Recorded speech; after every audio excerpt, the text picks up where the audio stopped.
तो क्वेश्चन है हमारे पास probability of solving problem independently by A is 1/2। यानी ये हमें क्या बोल रहा है, ये हमें बोल रहा है प्रोबेबिलिटी ऑफ ए इसने हमें दिया है 1/2 and probability of be solving that problem already हम लोगों के साथ इसने शेयर किया हुआ है, that is 1/3। If both try to solve the problem independently, find the probability that the problem is solved and exactly one of them solves the problem। अब ये दोनों चीजें ना आपने बड़े ध्यान से देखनी है। और जब भी इंडिपेंडेंट इवेंट वाला क्वेश्चन होगा आपने ना प्रोबेबिलिटी ऑफ ए नॉट निकालना है, पहले ये जरूर निकालना है, and probability of B not भी निकालना है।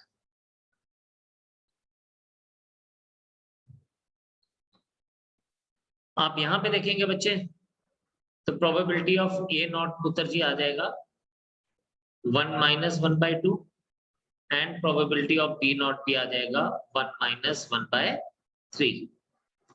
और ये बच्चों बन जाएगा probability of A not is equals to 1/2, probability of B not is 2/3।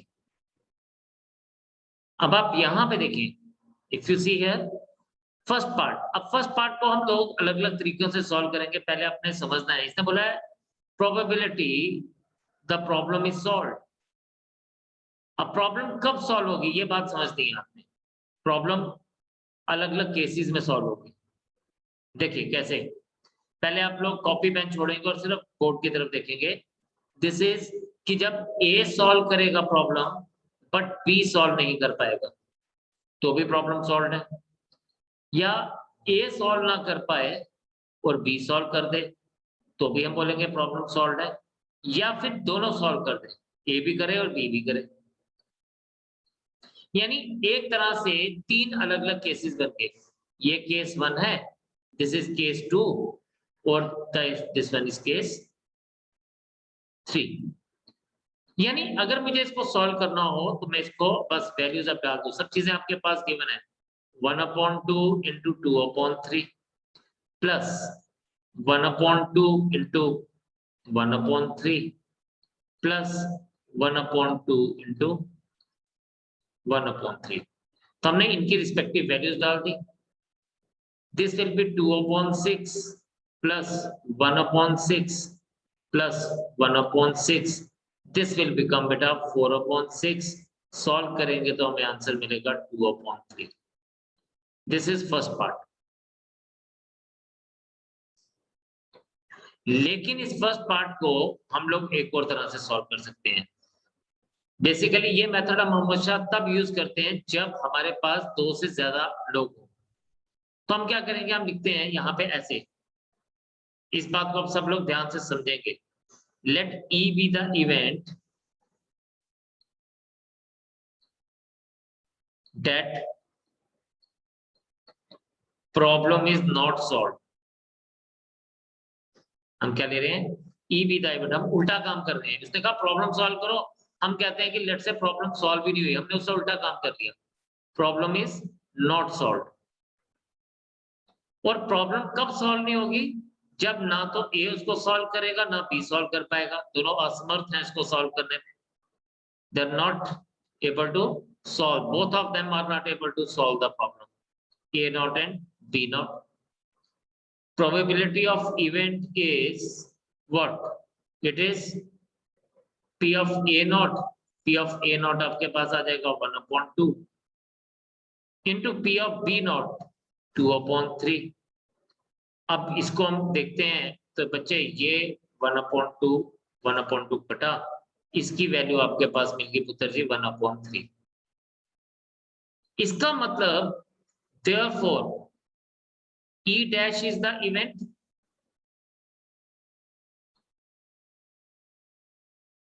that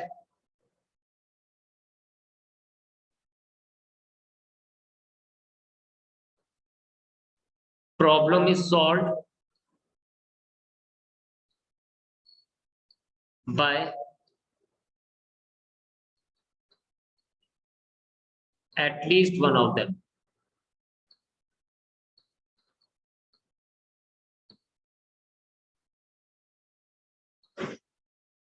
तो इसका मतलब P ऑफ E नॉट क्या बन जाएगा 1 minus P of E that is equals to 1 minus 1 by 3 and पुत्र जी ये आंसर भी हमारा 2 by 3 ही आया। अब कई लोगों को लग रहा होगा कि पहले वाला मेथड ज्यादा आसान था, ये दूसरे वाला मेथड मुश्किल है, लेकिन ऐसा नहीं है। This is a better way of doing the question. ये तो आपको तब समझ आएगा जब यहाँ पे 2 की बजाय 3 लोग होंगे, यानी A, B और C होता तो हमारे लिए ये वाला method, second method is easier and faster as compare to the ऊपर वाला मेथड। तो आपने कोशिश इसको देखनी है।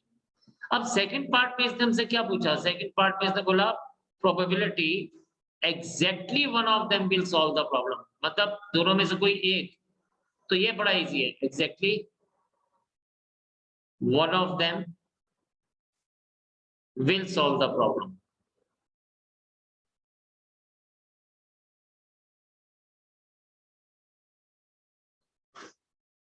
तो ये क्या होगा? ये तभी पॉसिबल है कि जब प्रोबेबिलिटी में A सॉल्व करेगा और B सॉल्व नहीं करेगा, या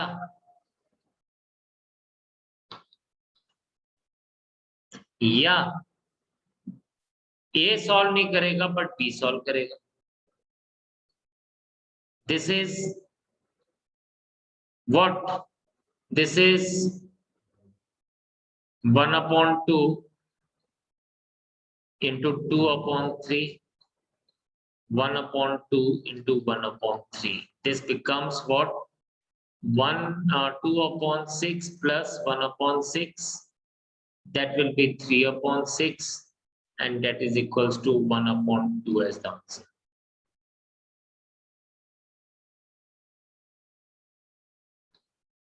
So this is how we will be solving this question of independent event. Shabash. Look at the question carefully. Now note it down, and then we will move on to the next question. ये कहता है one card is drawn at random from a well shuffled pack of 52 cards. In which of the following cases E and F are independent? चलिए जी, question मुझे लगता है दोबारा से निकालना पड़ेगा, एक सेकंड रुक जाइए।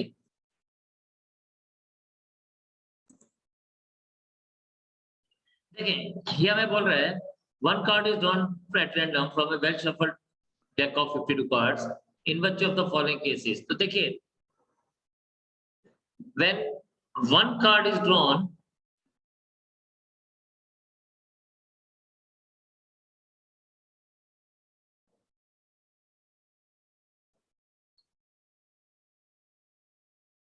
N of S is equals to 52.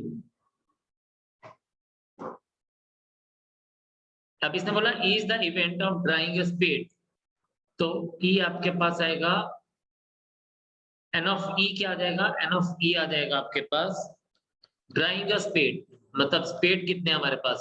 हम सबको पता है तेरा 13 स्पेड्स, तो N of E is 13, probability of E is 13/52. फिर N of F is 4 and probability of F is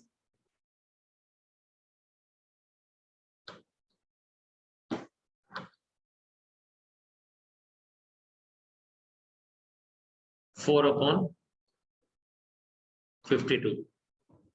Also E intersection F is, मतलब E intersection F क्या हो गया? एस ऑफ स्पेड, ठीक है? एस होता है ए, स्पेड का ए, तो स्पेड का A is 1, probability of E intersection F is 1/52. No, आप देखें बेटा, probability of E intersection F, sorry, probability of E into probability of F is 13/52 into 4/52.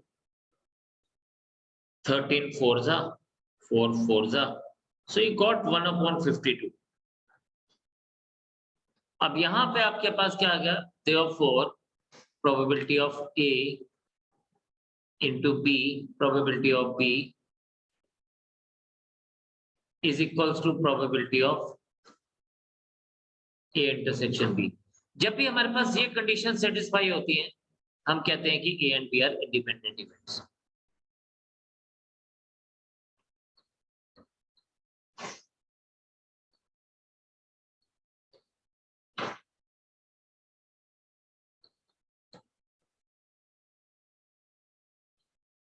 Right? तो just simple it was. Second part भी एक बार देख लेते हैं, फिर थर्ड पार्ट आप खुद से करेंगे, या मैं थर्ड पार्ट कराता हूं, आप सेकेंड पार्ट करेंगे। ये बोलता है the card drawn is a king और queen. Okay, E is equals to card drawn is king और क्वीन, मतलब इस बार हम इसको किंग को भी कंसिडर करेंगे और क्वीन को भी कंसिडर करेंगे। तो एन ऑफ ई, कितने किंग होते हैं? 4। कितनी क्वींस होती हैं? 4। तो एन ऑफ ई आ जाएगा 8। Probability of E is 8/52। F हमारे पास बोलते हैं क्वीन और जैक, क्वीन और जैक 13 जैक्स होते हैं प्लस 4 क्वींस होती हैं। एक्चुअल में 13 जैक्स एंड 4 क्वींस होती हैं, लेकिन उन 13 जैक्स और 4 क्वीन में एक क्वीन हम लोगों ने पहले ही जैक में ले ली। नहीं, अच्छा जैक और क्वीन है, I am so sorry, jack और क्वीन है, इसका मतलब 4 जैक एंड 4 क्वीन, अगेन ये भी 8 हो जाएंगे। Probability of E is again F is again 8/52। अब इसने बोला N of E intersection F,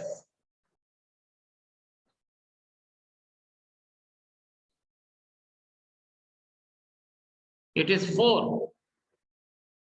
because queen ही तो इनमें दोनों में कॉमन है, 4 queens are common in it। ठीक है, अगर हम देखें तो there are 4 queens which are common in it, तो probability of E intersection F is 4/52। Now probability of E into probability of F is 8/52।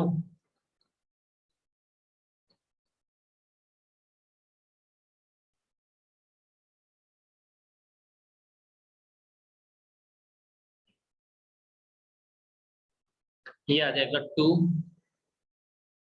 2/13, ये भी 2/13, ये आपके पास बन जाएगा 4/169। अब since P of E into P of F is not equal to P of A intersection B, therefore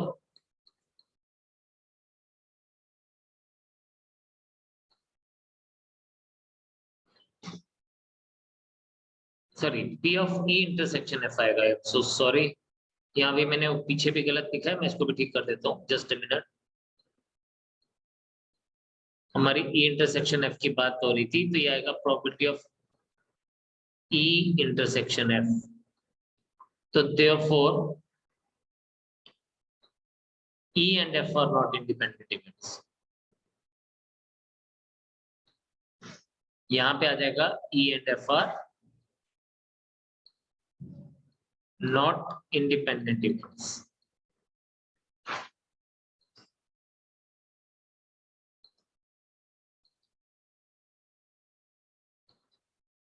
and यहां पर भी हम लोग इसको, ये मैंने ए और बी गलत लिखा है, यहाँ पे भी हमारी बात ई और एफ में हो रही थी, तो I should write it as probability of E into probability of F is equals to probability of E intersection F, therefore E and F are independent events। So हमने हमेशा इसको ऐसे ही चेक कर रहा है, E and F प्रोबेबिलिटी निकाल के और फिर हम लोगों ने इंटरसेक्शन की प्रोबेबिलिटी निकाल के बात करनी है। Just note this down and then give me the answer for the second part। Question number 16 देखें, in a hostel 60% of the students read Hindi newspaper and 40% read English newspaper and 20% read both Hindi and English. A student is selected at random. Find the probability that she reads neither Hindi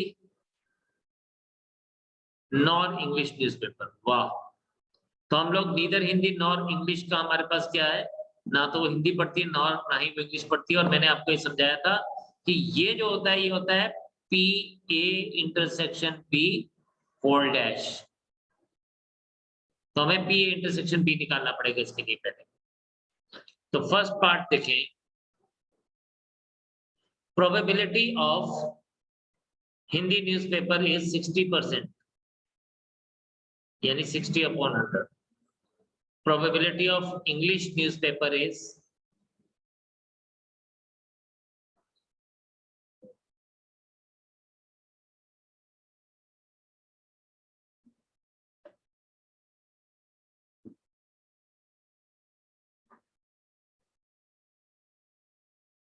नहीं, एक second रुकिएगा, neither Hindi nor English, ये A union B से बाहर होगा।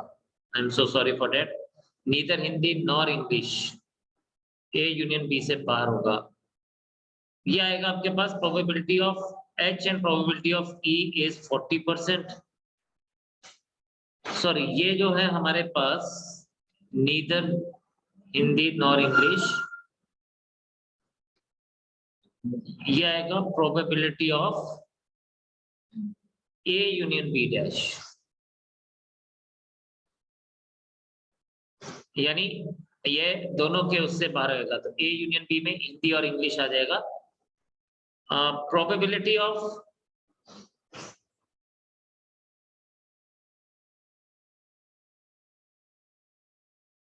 Hindi union English, Hindi intersection English is 20%।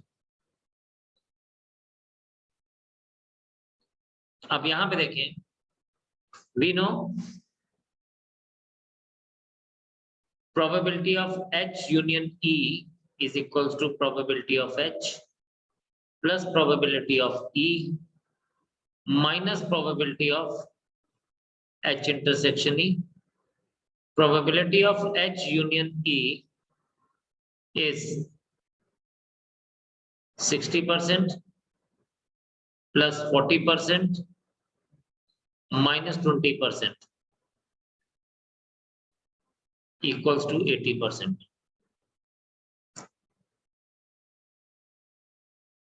And therefore, probability neither A nor B, probability neither Hindi nor English is probability of H union E whole dash. This is 1 minus probability of H union E, and this is equals to 1 minus 80% is equals to 20/100. So my answer is 1/5. This is first part.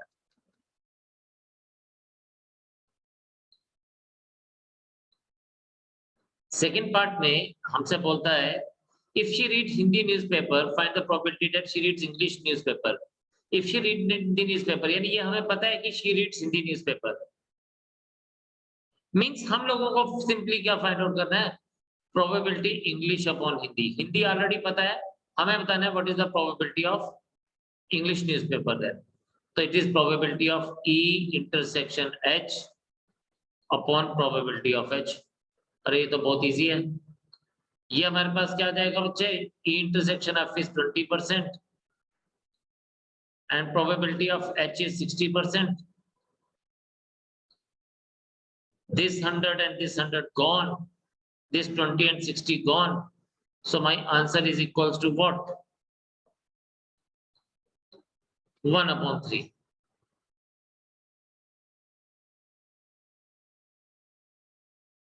Then third part, probability. If she reads English newspaper, find the probability that she reads Hindi newspaper. So H upon E. H की निकालनी और E हमें known है. This is probability of E intersection H upon probability of E. So this becomes what? This becomes again 20 upon 100 divided by 40 upon 100. This is this and this gone, this and this again gone. So my final answer is 1 upon 2.